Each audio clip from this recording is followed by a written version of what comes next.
Hi, it's Wednesday, February 5th, 2014. I'm Jeremy Shea, the producer of Gavel, Alaska. I've got an update on the Gavel, Alaska ebook. The process to get us listed in the Apple Store was a good bit more involved than we initially realized. But we think we're very close to the end of that process and should have a publication date very soon, hopefully. And, the ebook itself will be free once it's listed. So here's what's coming up on Thursday, February 6th, the 17th legislative day. Our live coverage from the Capitol starts at 8 a.m. with the House State Affairs Committee. They've got 3 items being heard for the first time that are all kind of interesting. HJR 22, HB 274, and HJR 17. So HJR 22 is by Representative Tammie Wilson, a Republican from North Pole. It's a joint resolution that asks the U.S. Congress and other states to hold a constitutional convention and to propose amendments to the U.S. Constitution to, quote, impose fiscal restraints on the federal government, limit the power and jurisdiction of the federal government, and limit the terms of office of federal government officials. It's not real substantive or specific beyond that. And if you'll indulge me for a few more minutes for a history lesson, it's worth noting this type of constitutional convention has never been held in the entire history of the United States of America. So where this comes from is Article 5 of the U.S. Constitution. It says there's 2 ways to amend the U.S. Constitution. Congress can do it with a 2/3 vote, which then 3/4 of all the states must then ratify for it to take effect, or, and this is the method proposed in this resolution, or 2/3 of all the states can get together and hold a constitutional convention without Congress, which then 3/4 of all the states would then have to ratify whatever they proposed from the convention. So again, in the history of the United States, we've changed the Constitution 27 times, and every time it was through Congress, not by the type of constitutional convention HJR 22 is looking for. In fact, such a convention has never been held. Except kind of sort of in 1787 when the states got together to write the Constitution in the first place, but really that would be like under the Articles of Confederation since the Constitution wasn't written yet. Okay, back to Thursday's rundown. We're still at in the 8 a.m. House State Affairs Committee. They've also got HB 274. This is by Representative Sharice Millett, an Anchorage Republican. She's carrying it. It basically aligns some reforms made in 2010 to the state's initiative process. That's like ballot questions. And it aligns some changes made to that process with the state's referendum process. In some states, if you've lived elsewhere, initiatives and ballot propositions and referendums, those are all synonymous. Not in Alaska. The distinction in Alaska is that ballot initiatives essentially make new laws, while referendums always refer to existing legislative action, legislative bills or laws. It's kind of a subtle distinction. So, for example, the repeal effort underway now, targeting the big oil tax rewrite from last legislative session, target SB 21 specifically. That's a referendum.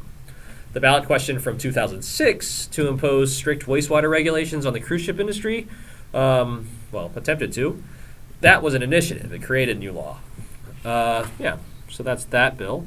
And finally, in House State Affairs, they've got HJR 17, sponsored by Anchorage Democrat Les Gara. This is an attempt to amend the state constitution to protect the permanent fund. To protect the permanent fund dividends specifically. Protect them from whom? Legislators. So another quick history lesson. Alaska's permanent fund comes from a portion of the state's oil and mineral royalties and lease revenues. Most of it's oil related.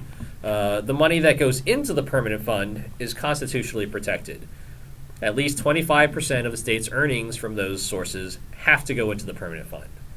But the earnings from that pile of money that's been accumulating, those investment earnings they're not constitutionally protected. Those earnings are where our permanent fund dividends come from. This has been a perennial concern. I remember watching an interview with former Governor Jay Hammond that was shot in 2004, the interview, when the state was in a budget crisis. And he was afraid then that legislators would raid the permanent fund to make ends meet. That was 10 years ago. Now it's 2014, and we're in a tight budget year. So the amendment proposed by HJR 17 would block the legislature from using the earnings, too. And it puts it in the Constitution, rather than statute, how those dividends are calculated. Okay, so So that's H.R. 17. On with the rest of the day. At 10 a.m., we're in House Finance following HB 31. HB 31 is by Wasilla Republican Representative Wes Keller. This was around last year. It would force schools to teach a unit on the U.S. Constitution, and it would require high schoolers finish it before they can graduate, the unit on the Constitution. At 11 a.m., there's a press availability with the House Republicans that we're covering. 11:15, the House Economic Development, Trade, and Tourism Committee is getting a presentation from the head of the World Trade Center, Alaska. That's Greg Wolf. And the presentation's about Alaska's exports. Wolf might be familiar to some Gavel viewers. He's one of the economists who usually speaks at the annual economic forecasts, usually done in January with the Chambers of Commerce in Juneau, Anchorage, and Fairbanks, which we covered this year and have covered in many previous years. In House Transportation at 1 p.m., there's talk of building a railroad up north from Fairbanks to Deadhorse. Deadhorse is where the Hall Road ends, up on the north slope, some 500-ish miles away. HB 271 is by North Pole Republican Representative Doug Isaacson, and it would pay the University of Alaska Fairbanks $2 million to do a feasibility study of such a railroad. So this is very preliminary. Building and maintaining 400 or 500 miles of railroad over the Brooks Range, it's got to be extraordinarily expensive, but Isaacson says there might be a huge potential return on such an investment. So that's pretty interesting. At 1:30, we're back with House Finance, where they'll be talking about the budget and supplemental budget. At 3 p.m., House Health and Social Services has its first hearing on HB 90. Homer Republican Representative Paul Seaton is carrying this one. It would create a pilot one-year program to test newborns for vitamin D levels. A D like dog, the stuff we get from the sun, which Alaskans, probably us in Juneau especially, are likely to be deficient in. And there's a growing body of science connecting deficiency in vitamin D to various ailments, including possibly infant development. The last meeting we're covering is House Finance Budget Subcommittee on the Department of Education. That's at 5 p.m. They're going over the Alaska Commission on Post-Secondary Education. So that's colleges and vocational education after high school.